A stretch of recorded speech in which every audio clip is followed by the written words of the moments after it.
Hai teman-teman semua. Sekarang langsung buka aja PDF halaman 186 di bagian tuple structure, atau untuk halaman PDF filenya itu di halaman 205 ya. Oke, soal nomor 1 saya bacakan aja langsung. The North Pole blank a latitude of 90 degrees north. Oke, kita ada 4 pilihan jawaban. Nah, untuk trik buat kamu nih, kalau mengerjakan soal ini, langsung aja lihat jawabannya apa. Jadi kamu punya gambaran saya harus buat jawabannya seperti apa ya.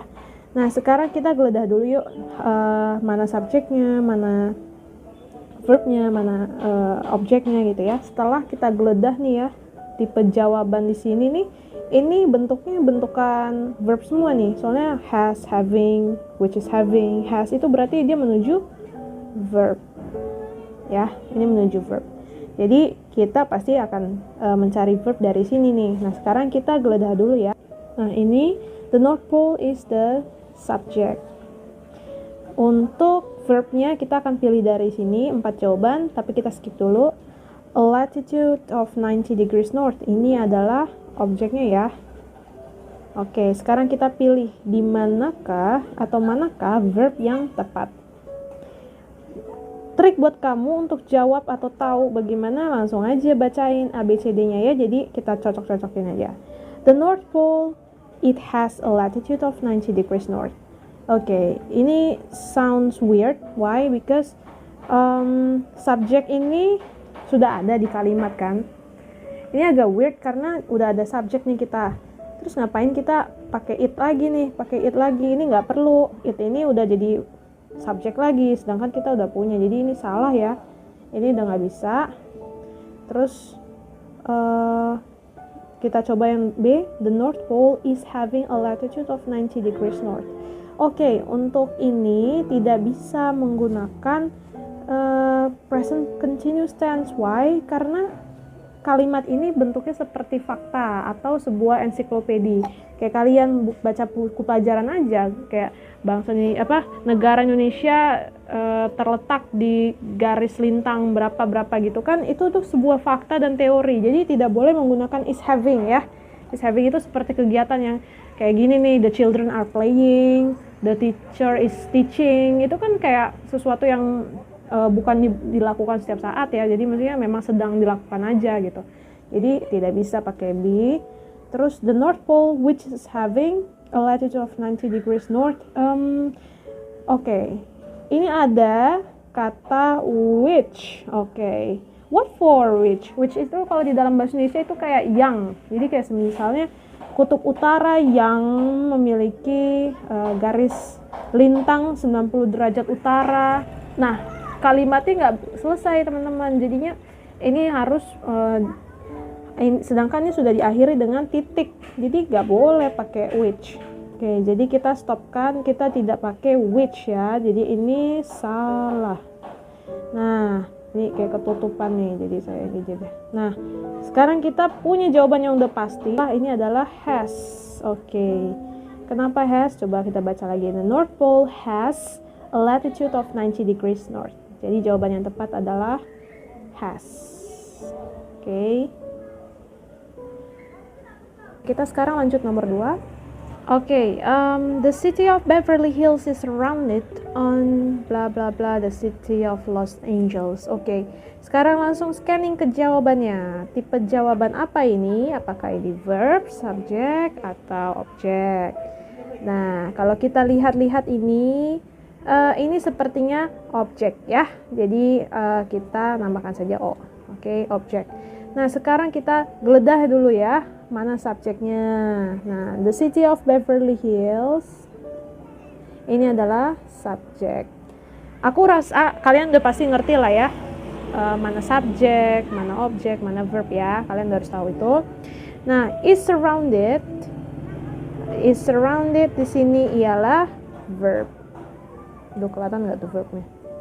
Verb ya, ini kata kerja. Jadi kota Beverly Hills ini dikelilingi pada on apa? Sides itu artinya apa? Sides itu adalah sisinya ya, maksudnya jadi bagian-bagiannya gitu ya. Terus ada keterangan di sini, keterangannya the city of Los Angeles. Nah, keterangannya di sini the city of Los Angeles. Nah, sekarang kita cari mana jawabannya. Kita coba ya satu-satu. The city of Beverly Hills is surrounded on its sides the city of Los Angeles. Ini nggak nyambung ya. Kenapa aku bisa bilang nggak nyambung? Karena setelah its side ini kok titik, maksudnya kayak nggak nyambung ke the city of Los Angeles, jadi it sides the city of Los Angeles, kayak nggak ada penghubungnya gitu ya. Sedangkan kayaknya nih feelingnya kota Beverly Hills itu dikelilingi pada sisi-sisinya dengan gitu ya, harusnya dengan kota Los Angeles. Jadi nomor A ini salah ya, nggak bisa. Terus B, the sides are the city of Beverly Hills is surrounded on the sides are the city. Ini udah nggak jelas, udah nggak nyambung, ngapain ada R gitu ya, coret. C, the city of Beverly Hills is surrounded on it is the site of. Ngapain pakai it lagi? Ngapain pakai it lagi? Udah nggak jelas ya. Jadi coret. Sekarang kita lihat D. The city of Beverly Hills is surrounded on all sides by the city of Los Angeles. Nah, ini kayaknya jawabannya jadi pas. Jadinya maknanya dapat ya. Kota Beverly Hills dikelilingi pada setiap sisinya dengan kota Los Angeles gitu ya. Jadi jawabannya D, all sides. Oke, sekarang kita lanjutkan ke nomor 3. Blank Greyhound can achieve speeds up to 36 miles per hour. Oke, sekarang kita lihat tipe jawabannya. Tipe jawabannya ini sepertinya melengkapi subjek ya. Jadi kita tulis saja subjek, tapi dia tuh perannya melengkapi subjek yang sudah ada, yakni Greyhound. Greyhound ini adalah salah satu jenis anjing. Terus sekarang kita cari verbnya di mana? Verbnya jelas aja can achieve. Ini adalah verbnya, oke? Speeds up to 36 miles per hour. Ini ya predicate lah ya, atau verbnya ya, speeds. Nah, ini up to itu adalah keterangan adverbnya. Jadi ini udah lah ya, kita nggak terlalu perhatiin di sini. Sekarang maknanya nih, kayaknya kalau kita nangkep dari tipe jawabannya, kita mau bilang anjing tercepat ya. Anjing tercepat yakni anjing Greyhound dapat mencapai kecepatan atau dapat berlari dengan kecepatan 36 mil per jam. Oke. Nah, sekarang kita lengkapi dulu keterangan untuk Greyhound ini. Nomor 1 atau A. The Greyhound can achieve speeds up to 36 miles per hour. Oke. Kalau aku bilang the, ini kayaknya nggak perlu the. Kalau maksudnya gini. Nah, kita hapus dulu deh, tadi aku tutupin jawabannya. Nah, lihat deh. The Greyhound ini di sini ada koma, ada koma tuh, lihat deh, ada komanya kan. Berarti ini ada pesan tersirat nih, maksudnya dia si penulis pembuat soal dia pengennya menjelaskan dulu nih Greyhound, jadi makanya dia batasin pakai koma ya. Jadi saya kalau bilang the Greyhound koma itu nggak jadi kalimat yang gimana ya, nggak perlu koma, saya bisa aja bilang the Greyhound aja tanpa koma ya. Jadi kalau saya bilang kayak gini, saya nggak perlu koma nih, saya hapus nih komanya nih. Jadi kalau saya bilang the Greyhound can achieve, itu udah pas. Tapi ini ada koma, ini nggak mungkin typo kan. Jadi ini bukan jawabannya yang tepat ya. Jadi ini coret. Oke. The fastest Greyhound,